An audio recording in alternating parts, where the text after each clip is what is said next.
Hello po, magandang araw po. Have a nice day po sa inyong lahat. Ako po si Mary Jane Apollo and I want to share you all my experience about my molar pregnancy. I'm 44 years old at share ko po sa inyo ang experience ko at dapat marami po tayong matutunan at marami tayong dagdag kaalaman lalo na po sa mga magbubuntis pa lang at pagkatapos magbuntis or naras pa po. So, ayan po, nagpa-check up po ako at kasi dinudugo po ako ng 2 months or go to 12 weeks. So, nagpunta po ako sa Alia Hospital. Naka-base po ako dito sa Abu Dhabi, UAE. Then, sinabi po ng doktor na walang heartbeat yung baby ko at natatabunan siya ng polycystic ang uterus ko po. Then, pina-SCG nila ako agad kasi not normal ang pagbubuntis ko at lumalabas sa SCG ko is 290,000 SCG. Ito lang February 3, 2024. Then, nirefer nila ako agad sa Cornish Hospital for emergency surgery kasi anytime magba-blood bleeding ako ng malakas. So, hindi nila ako pinaghintay, agad-agad nila akong nilipat. At inasikaso agad ako ng Cornish Hospital. Thank you so much sa pag-asikaso nyo sa akin. At in-examine ako ng consultant OB-GYN. Then yung pregnancy po, ipapaliwanag ko po sa inyo maya ang definition nito. So, na-check nila na 50% po talaga po ang molar pregnancy ay walang baby sa loob. Then, chinek nila yung CBC ko, SCG, X-ray, ultrasound. So, nalaman agad nila na meron nga po akong molar pregnancy. No baby inside at yung SCG result ko no February 4 ay 300,000 10 na agad-agad pinatanggal that day or tomorrow. Yung surgery ko, feeling ko po kasi na okay pa ako, nakakapaglakad naman ako ng maayos at saka akala ko kasi tatahiin or whatever kasi nga surgery, this is my first time at na-check nila na punong-puno yung uterus ko at medyo feeling ko lang nun meron lang akong cramps or period, hindi naman ganun kasakit. Then nung 12 p.m. to 8 p.m. fasting, then nag-start na ang surgery ko. Pero pinaghintay nila kasi dinouble check nila ng anesthesia doctor. Then naging kinabukasan na ng February 5, naging 3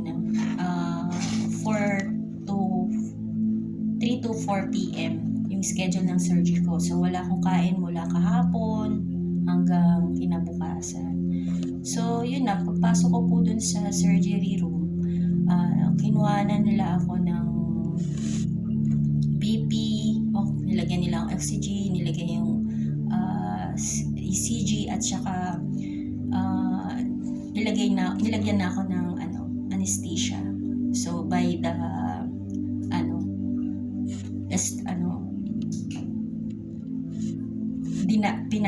dinaloy nila dito sa aking nerve.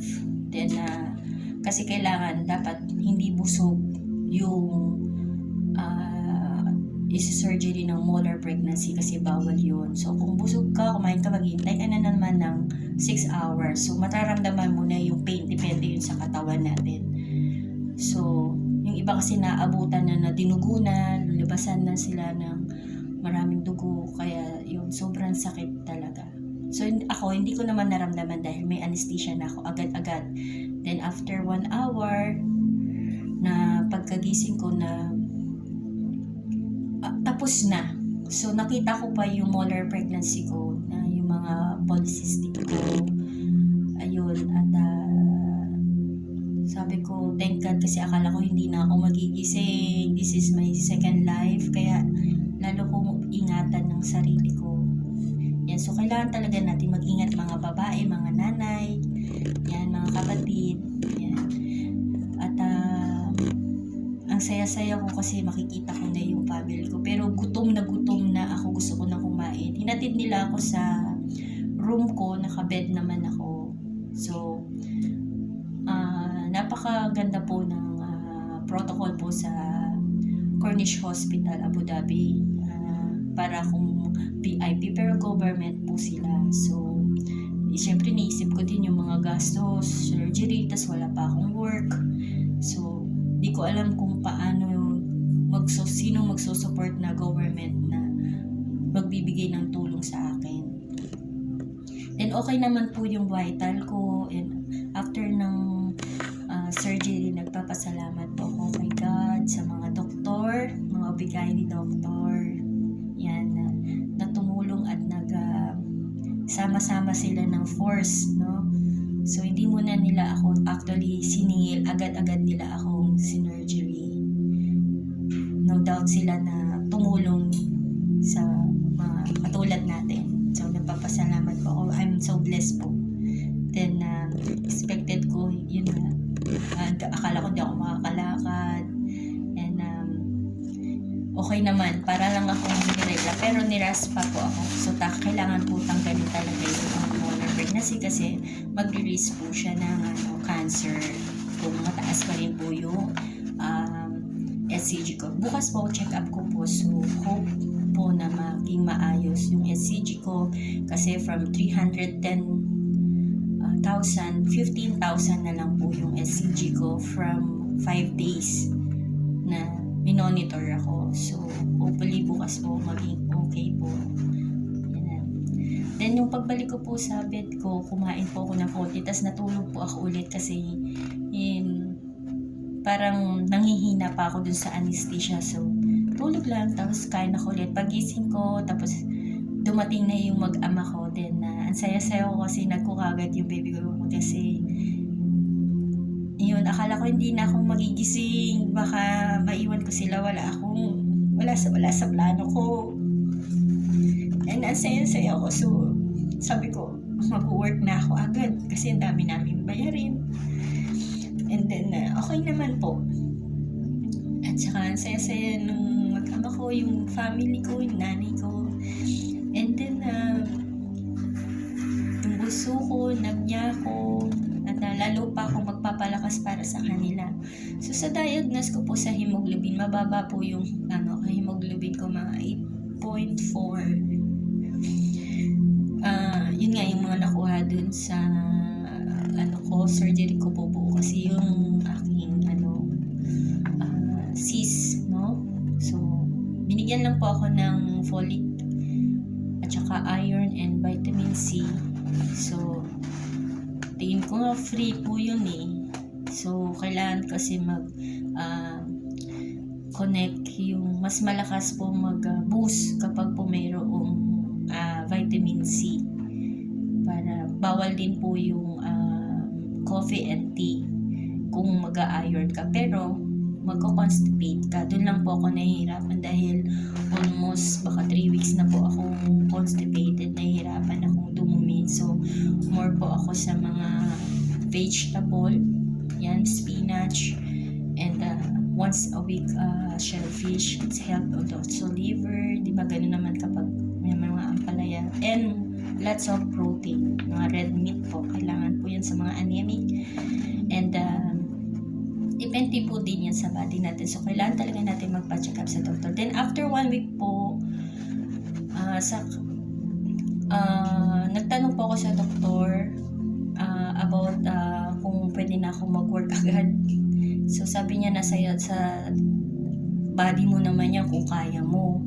Pero kasi sa atin sa Pilipinas, di ba, after 2 weeks or after 1 month, bed rest ka talaga. Pero ako naman po, parang kaya ko naman. I'm 44 pero feeling ko okay naman ako kasi I know my body. And then, yung about naman po sa intercourse, pwede na daw po 1 week. So, yung iba naman after pag wala ka ng mga spot, mas maganda. So, bawal din po ang kailangan na gumamit ng condom para protection po yun na walang papasok na bacteria or may mabuo na namang baby kasi malinis po ang uterus, no? And then yung mga okay lang mag-take ng mga vitamins, okay lang po yan. Then monitor ka na agad every 2 weeks, no? Minonitor na po ako ng monitor siya hanggang 3 to 6 months. So, yung HCG ko po is dapat bumaba ng 5 to 0% para wala namang problema in the future. Yung check-up ko from February 9, yan, HCG ko po is 15,000 na lang. Ang laki po nung nawala sa akin from 300,000. So, nag-aalala ko sa work ko na baka, kasi po I'm a massage therapist, so more in pressure ako, pero nung after 1 week okay naman, kaya ko naman gawin yung mga trabaho ko at nakakapahinga naman ako. Thank you, nagpapasalamat din ako sa bago kong work na nakabalik ako at kasi bago pa lang ako sa company nila, so thank God po ako sa mga blessing na natatanggap ko. And then feeling ko naman na kaya ko. Then after kong wait ko lang yung mens ko, pwede na ako mag-pills. And pag dumating na yun, yan, mag-iingat na talaga ako kasi we are 40 above, so kailangan natin mag-ingat, hindi basta-basta pala ang pagbubuntis, marami pala siyang risk. Iba pa yung mga ectopic, yun. Iba din po yung molar pregnancy. So, 4 po na disease yun. So, kailangan pag nag-feeling nyo buntis kayo, magpa-ultrasound kayo, magpa-check up po kayo. Okay? And then, pagbalik ko po sa hospital, kung tatanungin niyo po yung magkano nagastos ko po, actually wala akong insurance, so natakot ako kung paano ko sila babayaran or hulugan. Yung nalaman nila kung wala akong work at wala akong insurance, kasi mahal po dito ang pag wala kang insurance talagang libo-libo yung gagamitin mo.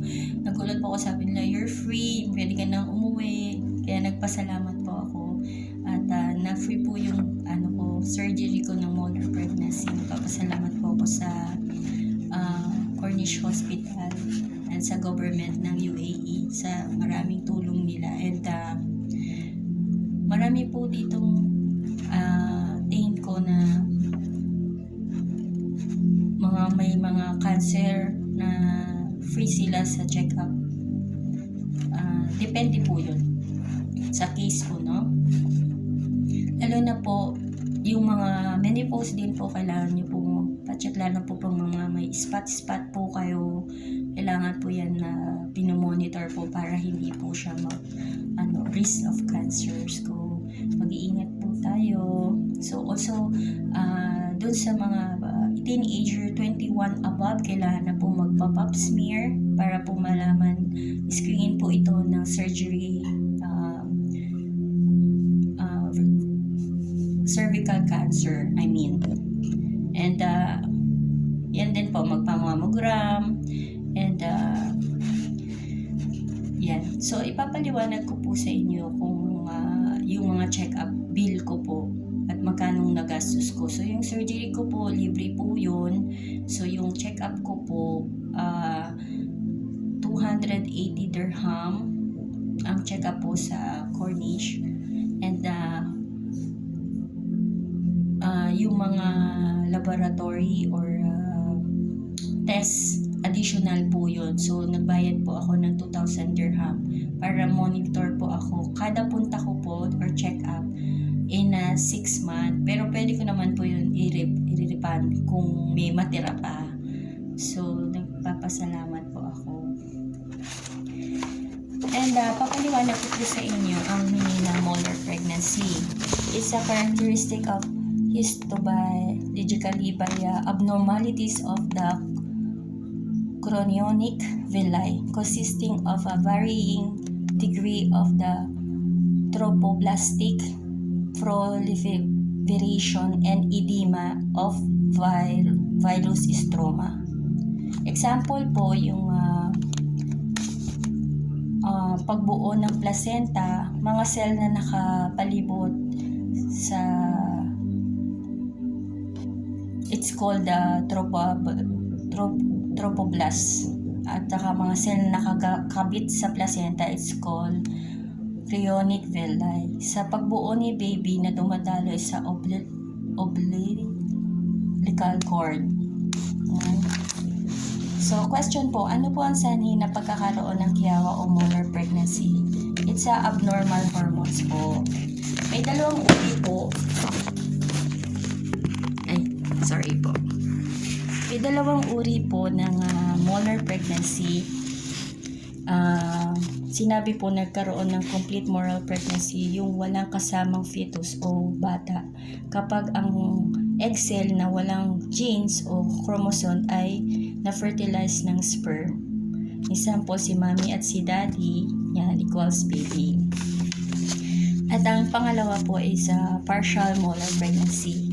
Ay nagkakaroon naman ng partial molar pregnancy yung kiyawa o na may kasamang bata sa embryonic elements kapag ang normal egg cell may lamang chromosome ay fertilize ng dalawang sperm na may taglay ding chromosome. Dapat po kasi isa lang ang sperm ang nagfe-fertilize sa egg cell. Dahil dito ang bata sa partial H-mole ay maraming congenital abnormalities. Ang tawag po sa ay triploidy. Hindi po magsusurvive ang bata sa molar pregnancy. Ano po ba ang mga senyales, sintomas o presentasyon ng pasyente na maaaring may kiyawa o H-mole? Vaginal bleeding, 6 months to 14 weeks, paglaki ng matres, walang pagtibok ng bata, pamumula o anemic, pagtaas ng presyon o unang mga buwan ng pagbubuntis, grabing pagsusuka, hyperthyroidism. Sa ultrasound ay parang may mga dugo sa loob ng matres, parang sago-sago, at pulmonary insufficiency. 50% are hindi naman po lahat nagkakaroon.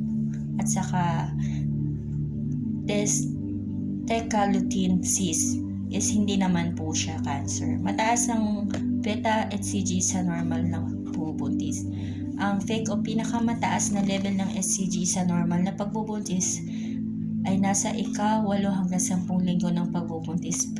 Pagdating po ng 16 to 17 na linggo ay nagsisimula na po itong bumaba.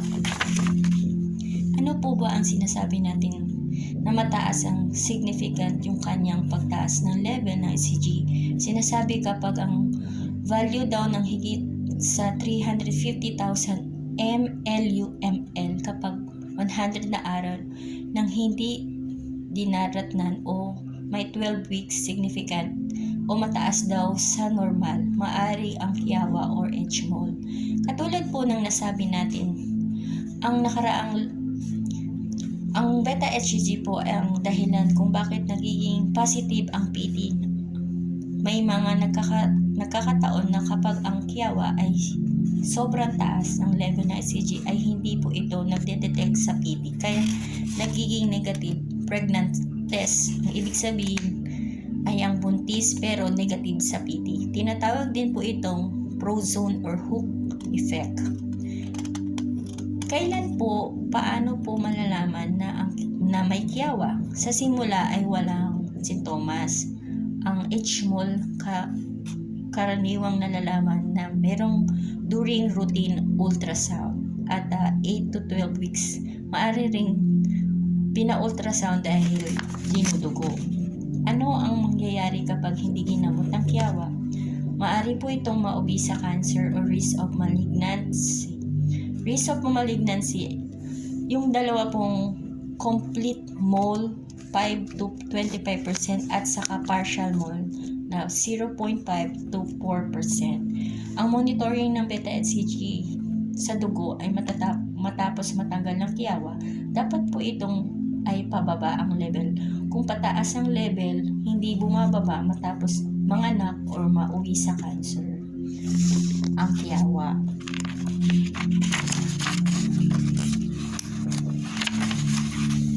Kaano kadalas ang pag-monitor ng HCG sa dugo? 1 linggo matapos makuha ang kiyawa, kung normal ang tuwing ika-2 linggo hanggang maging normal ang HCG.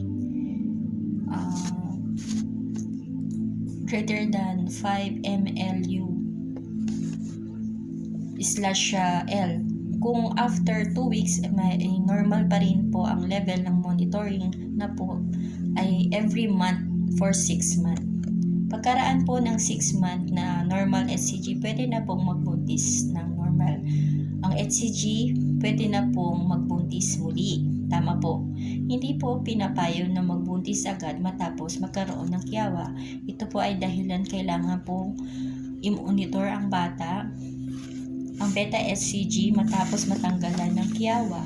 Kaya't pinapayuhan na gumamit muna ng contraceptive matapos magkaroon ng kiyawa. Maaari pong gumamit ng oral contraceptive pills or tipo injectable. Sino-sino po ba yung may risk na maaring mauwi sa cancer ang kiyawa? Sila din po yung mga pasyente na maaring bigyan ng chemotherapy, methotrexate at actinomycin D para maunahan na, maski hindi na hintayin o alamin na may tumataas ng level ng HCG matapos makuha ang kiyawa. Sa edad na 40 above, paglaki ng matres ng higit na 6 na linggo o higit pa, serum or blood beta-HCG greater than 100,000 mlu/ml, Tecalotine cis na may sukat na 6 cm o higit pa, magkakaroon ng hyperthyroidism at hypertension, pabalik-balik na kiyawa o kiyawa na may kasamang kambal. Paano ginagamit ang molar pregnancy? Kailangan pong makuha ang lahat ng laman sa loob ng matres na may ginagamit po na instrument. Paghigop at niraras pa rin ang pasyente upang siguradong makuha lahat ng kiyawa. Kung kumpleto po na po ang dami ng anak, maaari tanggalin na po ang matres kasama na ang kiyawa sa loob. Mataas po ba ang chance na pagkakaroon ulit ng kiyawa sa sunod na pagbubuntis? Opo. Kahit ipinapayo na may ultrasound agad once na malaman ng buntis na muli ang pasyente upang malaman kung ang sumusunod na pagbubuntis ng kiyawa ulit or normal na ang pagbubuntis. Salamat po. Salamat po sa marami po kayo natutunan, dagdag kaalaman para sa ating kalusugan.